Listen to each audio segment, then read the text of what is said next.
Monster Hunter Rise has hit the Switch for more than a week now. Has the game improved on tried and true methods, or has it maybe gone off course with some of the changes it has made? Well, it's time to find out.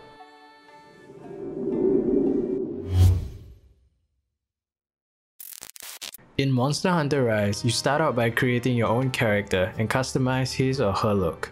The customization allowed here is pretty good. It's not the best, but there's definitely enough for each person to have a unique look. You don't just get to customize your character but your palico as well, and new to the Monster Hunter series, you now have a palamute, a loyal dog that also aids you in combat.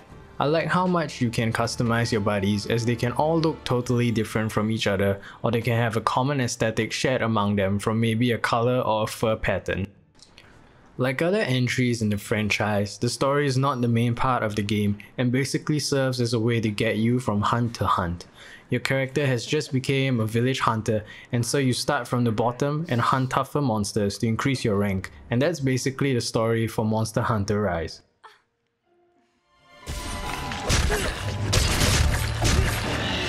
Monster Hunter Rise is a Switch game, so it's definitely not going to be pushing the boundaries of graphic fidelity, but it impresses with what the Switch can still do at this point in its life cycle. Textures aren't the best, but the game makes up for it by running very smoothly. Frame drops were rather rare and only happened in certain scenarios where there was more particle effects running in that scene, but other than that, it was all very smooth. The game has great level design, with the different maps feeling very distinct from one another, with some biomes being snowy areas while other levels have you fighting in a volcano. The monster designs are great, but can start to look rather samey the more you play, noticing that they are either wyverns, a quadruped, or a bird monster. There are new monsters with this entry, but you'll definitely be seeing a lot of monsters from the previous games as well. The armor and weapon sets, like always, are varied in their appearances, with some definitely looking more badass than others. It was rather hit and miss for me in Monster Hunter World, and it's the same here, but Capcom was probably trying to cater to a wider audience, so I don't blame them for some of the design choices. Also, the loading times really impressed me. Coming from Monster Hunter World, it feels like night and day, as levels loaded seamlessly, which is even more impressive seeing that it's on the Switch.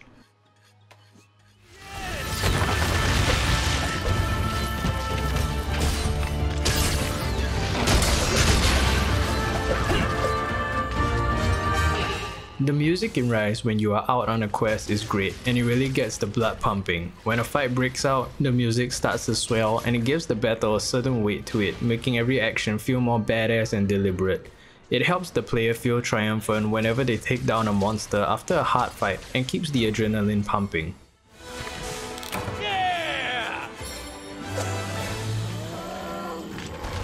Now, the village music on the other hand, I did not enjoy as much, which could very well be a preference thing. It's definitely more oriental, but it could also be because when you're just running around town and nothing much is happening, you tend to notice the music a lot more, and because it keeps looping, it can start to get old. Though there is an option to change the music, which I'm glad they allowed.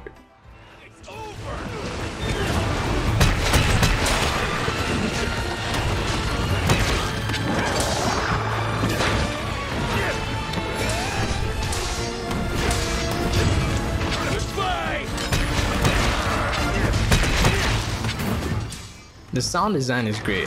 Monsters sound menacing and believable with their screams and grunts they make. It all adds up to give every monster a presence where you feel like you are fighting something that really exists and has its place in that ecosystem. Weapon sounds are also fantastic, and you feel every hit no matter what weapon you are using. Paired with great animations, all the weapons feel weighty and impactful, with every swing and hit you land feeling satisfying. From the sound of your hammer bouncing off a monster's skull to daggers slashing away at its feet, everything sounds and feels like it belongs. Monster Hunter's gameplay at this point has been tried and tested countless times, and chances are, if you are a fan of the previous titles, you already own this game. The gameplay at its core is similar. You go out on missions to hunt specific monsters. You kill said monster and harvest its parts to create that armor and weapon set. And if killing video game monsters offends you like it does PETA, then this game isn't for you. But for every other sane person out there, you're probably gonna have a blast. I spent about 300 hours in Monster Hunter World, which are some rookie numbers to veterans, but it says a lot about how fun the game is, and I know I'm gonna spend similar hours on Rise. In fact, I found myself liking Rise more, even after just a few missions in.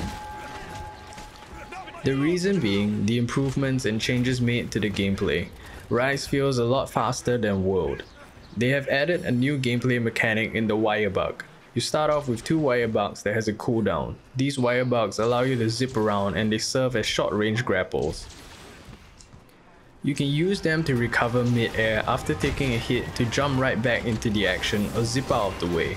They also have weapon specific moves catered to them, meaning if you use a wire bug with your weapon unsheathed, your character does a certain move, and these moves vary from weapon to weapon. Rise also changes the mounting of monsters. Previously, you could just use jump attacks to inflict mount damage. Now you have to inflict wire bug damage, and once enough has been inflicted, you get to ride the monster. You can steer the monster into walls and pillars to inflict damage or even use attacks against other monsters in the vicinity.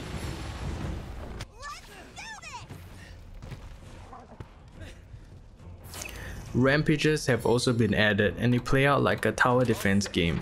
You're dropped into an arena where you can set up auto turrets to prepare for waves of monsters. Your objective is to stop the monsters before they breach the gate. They were pretty fun and I'm glad this game mode was added to change up the pace every once in a while.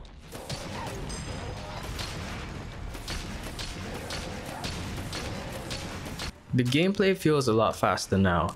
You can ride your palamute around the map to chase down monsters and even sharpen your weapon while riding. This gives the whole game a new sense of speed, and you are always on the move with no wasted time when you are just standing around during a hunt. Everything just feels a lot faster and more streamlined, which could be to cater to new players or gamers such as myself who have always felt like Monster Hunter was a bit clunky. I'm glad that Capcom has improved on a lot of the gameplay, but that's not to say that it's all great. If you didn't like the previous Monster Hunter games, what they've done may not be enough to win you over. I still feel that the gameplay felt clunky and slow at times, and you still get locked into animations, so it's not exactly reactionary as well. You focus more on the timing of your attacks, so if you like games with more fast twitch gameplay like DMC, things could feel really slow and you'll find yourself getting hit a lot because you're stuck in your animations. Ultimately, it boils down to your preferences and it may just take some getting used to. The game also doesn't do a good job with its tutorials. Prepare to be hit with a lot of text explaining certain mechanics, and I think new players are gonna be left pretty confused or missing out on certain things till they spend some time figuring out what does what. There's a lot to sink your teeth in here, though I did feel like some of it felt like padding, but at the end of the day, Monster Hunter is a grindy game, and if you're prepared for that and enjoy the grind, you're definitely gonna get your money's worth here. With many updates on the horizon that will be adding monsters, which means more armor and weapon sets to grind for, this is a game that you'll be able to just hop in from time to time and always have a blast.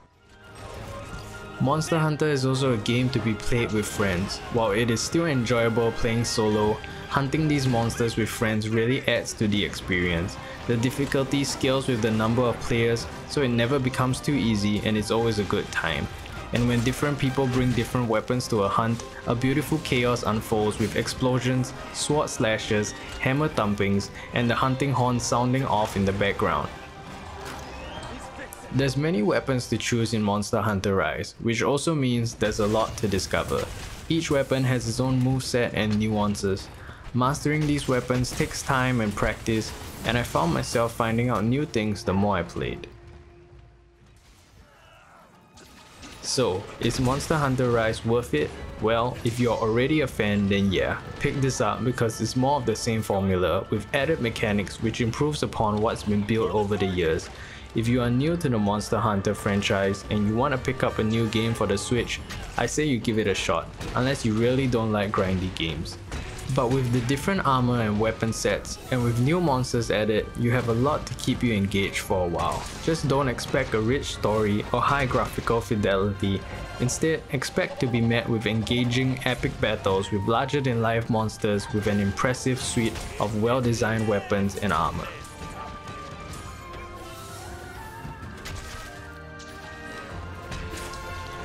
Thanks for dropping by. If you enjoyed this video and you want to see more, maybe consider subscribing or dropping a like, as it will really help out the channel. Have a great day!